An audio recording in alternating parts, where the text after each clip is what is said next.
है। नमस्कार दोस्तों, स्वागत है आपका द होमीज व्यूवर चैनल में। आज हम आए हैं हमारे थर्ड एपिसोड के साथ, जो है हमारे तृतीय ज्योतिर्लिंग की कहानी श्री महाकाल की। हमारे साथ है हमारे होस्ट और दोस्त जो शुरू करेंगे इस कथा के बारे में। सबसे पहले हम जानते हैं कि महाकाल ज्योतिर्लिंग का नाम महाकाल क्यों पड़ा। देखिए, महाकाल ज्योतिर्लिंग जो है हमारे तीसरे ज्योतिर्लिंग माने जाते हैं और महाकाल इसलिए बोला जाता है क्योंकि वो काल से परे हैं। मतलब शिव भगवान एक ऐसे हैं जिन पे काल का कोई असर नहीं होता। मतलब जहाँ से चीजों का आदि हो, कुछ हमारे लोग हैं जिनको हाँ, नहीं पता काल क्या होता है। आप थोड़ा काल मतलब समय का पहिया बोलते हैं, जैसे हम बोलते हैं समय का पहिया गोले, तो वो समय को ही शुद्ध हिंदी में काल बोला जाता है। एज अ वैदिक भाषा में काल बोला जाता है। तो समय चक्र से परे होना, ठीक है, और काल पे राज करना, मतलब समय पे राज करना। तो समय के राजा मतलब काल के राजा महाकाल है, तो इसलिए उनको महाकाल बोला जाता है। और उनको उज्जैन के राजा भी बोला जाता है, तो इसके पीछे की क्या कहानी? बिल्कुल, उज्जैन के राजा इसलिए बोला जाता है क्योंकि वहाँ के जो राजा थे, जैसे उज्जैन को पहले हम अवंती नगरी बोलते थे, उसके बाद उसका नाम पड़ा उज्जैनी। तो जो मध्य प्रांत होता था उसकी राजधानी होती थी अवंती नगरी, जिसे आगे जाके उज्जैनी बोला, फिर अब उज्जैन बोलते हैं, लेकिन अब तो जैसे चेंज हो गया, भोपाल हो गया। तो उस टाइम पे जो राजा थे विक्रमादित्य, उज्जैन है, हाँ उज्जैन है, लेकिन अब जैसे मध्य प्रदेश की राजधानी जो हमारी आती है वो भोपाल में काउंट होती है ना। तो वैसे पहले मध्य प्रांत होता था, बहुत बड़ा एरिया होता था, तो उसमें अवंती नगरी बोलते थे। तो उस टाइम पे जो राजा थे, राजा विक्रमादित्य थे, तो वो शिव जी के बहुत बड़े भक्त थे। तो जब आप देखेंगे कि एक कैलेंडर भी हमारे आते हैं विक्रम संवत, तो वो वहीं से ही चालू हुआ, तो उनकी देन है। तो वो इतने बड़े भक्त थे कि उन्होंने अपना जो राजसिक सुख था वो उनके सामने छोड़ दिया और उनको एज अ राजे की उपाधि दी। तो उस तब से लेके आज तक वो उसी फॉर्म में ही पूजे जाते हैं। तो उज्जैन के राजा के फॉर्म में उनको रखा जाता है। मतलब वहाँ पे जो भी अर्जी होगी, जैसे कई लोगों की ये भी मान्यता है कि हम कोर्ट कचहरी या सरकार की चीज़ों में ना पड़ना, हम महाकाल के पास जाते हैं क्योंकि वही हमारे राजा है और लोगों का मानना भी है। और इनफैक्ट आप और हम गए भी हैं, तो वहाँ लोगों में इतनी आस्था है कि वो वहाँ लोग उनको एज अ राजा के फॉर्म में, डेली जो भस्म आरती होती है सुबह, जो श्रृंगार है वो एज अ राजा। भस्म आरती मतलब क्यों होती है? मतलब भस्म से ही आरती उनकी क्यों होती है? भस्म से आरती होने का रीजन ये है कि जो एक्चुअल में देखा जाए तो जो महाकाल है वो एक शिव तत्व है।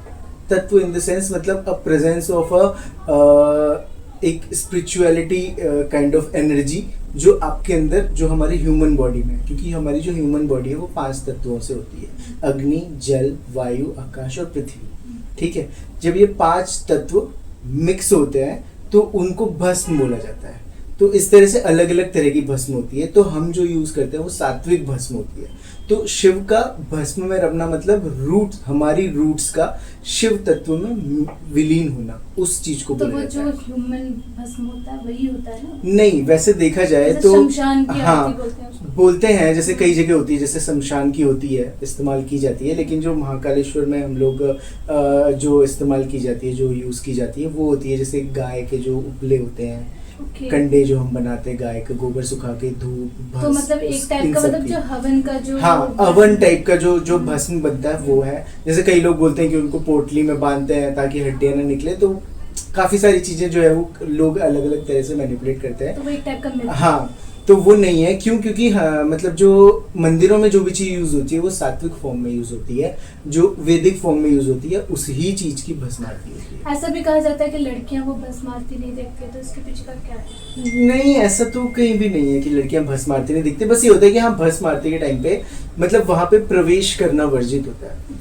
हाँ, क्योंकि देखो लड़कियों में मतलब काफ़ी लोग जैसे ऑफेंसिव फील करते हैं, काफ़ी लेडीज़ हैं ऑफेंसिव फील करती हैं, जो ज़्यादा कनेक्टेड अपने आप को समझते हैं। तो उसमें मतलब ऑफेंसिव फील नहीं होना चाहिए।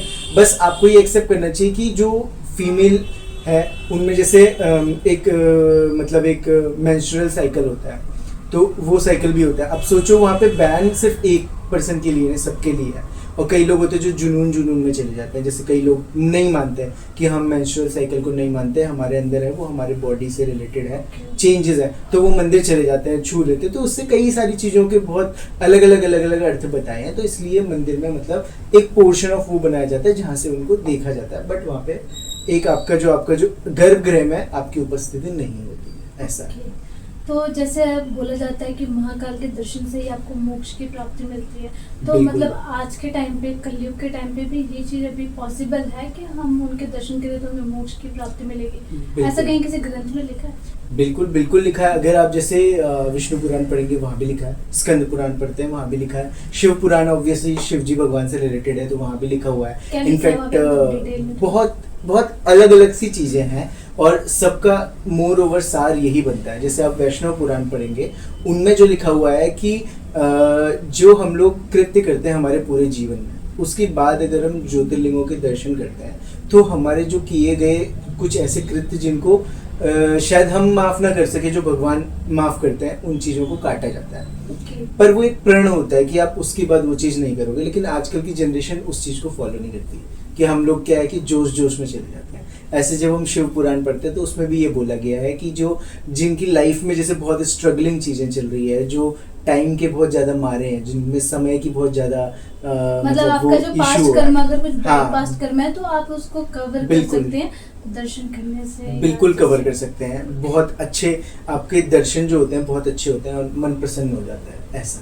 ओके, तो यही थी हमारी आज की कहानी। बिल्कुल। और जैसे स्टोरियाँ भी हैं, अलग अलग स्टोरियाँ की, जैसे महाकाल क्यों वहाँ पे आए थे, मतलब वो कैसे ज्योतिर्लिंग आया, तो वो भी हम आपको बताते हैं। जैसे उसमें 2 स्टोरियाँ आती है। एक तो जो जैसे हमने विक्रमादित्य की बताई है कि उन्होंने उनको राजा एज अ राजा रिप्रेजेंट तो किया। उन्होंने कुछ जैसे बाकी जैसे हमारी 2 स्टोरीज के हिसाब से हाँ। कि भगवान के लिए बहुत ज्यादा तपस्या की, फिर उन्होंने वहाँ पे ज्योतिर्लिंग में प्रकट हुए, मतलब उन्होंने ऐसा कहा कि आप यहाँ पे एज अ ज्योतिर्लिंग बिल्कुल, में बिल्कुल, प्रकट हुए। बिल्कुल। तो यहाँ पे भी किसी ने ऐसा कुछ किया था क्या? हाँ बिल्कुल किया था। देखो जो राजा विक्रमादित्य थे उनसे पहले की स्टोरी आती है ये, ठीक है।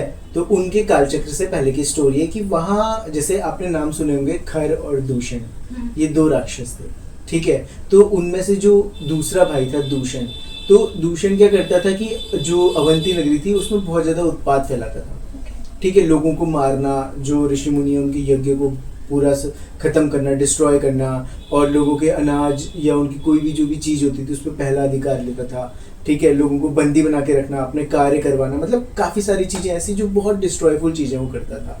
तो लोग बहुत परेशान हो गए थे। तो क्या हुआ कि लोगों ने मतलब बहुत तपस्या करना चालू किया, सेल्फ कॉन्शियसनेस लोगों में आई कि हमें मतलब शिव भगवान की शरण में जाना चाहिए, मतलब भगवान की शरण में जाना चाहिए।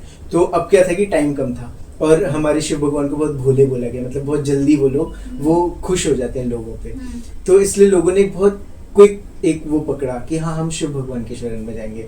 उन्होंने शिव जी की तपस्या करना शुरू किया। कई लोग उनमें से जो थे जो लड़ सकते थे वो लड़ने की कोशिश भी की है, ठीक है। बट जब वो हारते गए तो उसमें क्या होता है कि एक स्थान से बहुत मतलब क्या बोला जाता है कि अवंती नगरी का सेंटर ऑफ पॉइंट जो है वहां से बिल्कुल ही स्वतः मतलब बिल्कुल जमीन से एकदम से निकल के हुंकार की आवाज आती है। Okay. तो वो जो आवाज इतनी ज्यादा आवाज होती है कि वो लोगों के लिए बहुत ज्यादा डिस्ट्रॉयफुल नहीं होती, बट जो दूषण था वो उस ध्वनि से ध्वस्त हो जाता है, भस्म हो जाता है। तो वो जहाँ भस्म जिस स्थान पर गिरती है उसी स्थान के पास में आपका शिवजी भगवान प्रकट होते हैं। पर उस टाइम पे कोई शिवलिंग नहीं था। लोगों के आग्रह करने पे कि जैसे आज जैसे ये राक्षस है, आप जैसे हम कहीं जाते हैं तो हम किसी चीज़ की इनसिक्योरिटीज फील करते हैं कि आज तो हम बच गए, लेकिन कल कोई और राक्षस आएगा तो उससे कैसे बचेंगे। कोई और ऐसा ह्यूमन आ गया जो हमको हार्ट करेगा या हमारे फैमिली से रिलेटेड हमारी खेती बाड़ी हमारी दिनचर्या को डिस्ट्रॉय करेगा, तो हम कैसे फाइट करेंगे। मतलब पर्टिकुलर लोकेशन को सिक्योर करने के लिए बिल्कुल उन्होंने सिक्योर करने के लिए शिवजी भगवान से प्रार्थना करी कि आप जिस फॉर्म में यहाँ पे आए हैं उसी फॉर्म में विराजित हो जाए। तो फिर शिव भगवान ज्योति स्वरूप में वहाँ पे विराजमान हो जाते हैं। तो तब से लेके अब तक आज भी वैसी ही तरह से भस्म आरती चलती आ रही है। उसी तरह से उनको राजा के रूप में पूजा जाता है और उसी तरह से जैसे पहले श्रृंगार होते थे उसी तरह से श्रृंगार होता है। तो महाकाल और महाकालेश्वर दोनों नाम का मतलब सेम ही मतलब सेम ही है। Mahakal is a God of मतलब कालों के काल, और महाकालेश्वर जो है वो महाकाल के नाम से ही उस मंदिर का नाम महाकालेश्वर पड़ा। तो ऐसा हमारी ये जो प्रॉपर जर्नी थी वो रही। तो दोस्तों आज का पॉडकास्ट आपको कैसा लगा प्लीज़ हमें कमेंट करके बताएं। ऐसे आगे की स्टोरीज के लिए हमारे चैनल के साथ बने रहे, लाइक सब्सक्राइब, और चैनल पे ज़रूर से ज़रूर हमें आप अपनी अगली स्टोरीज बताएं कि आपको किस स्टोरी पे हमें चाहिए, कमेंट सेक्शन में या हमें ईमेल करके। आपका दिन शुभ हो। ओम नमः शिवाय।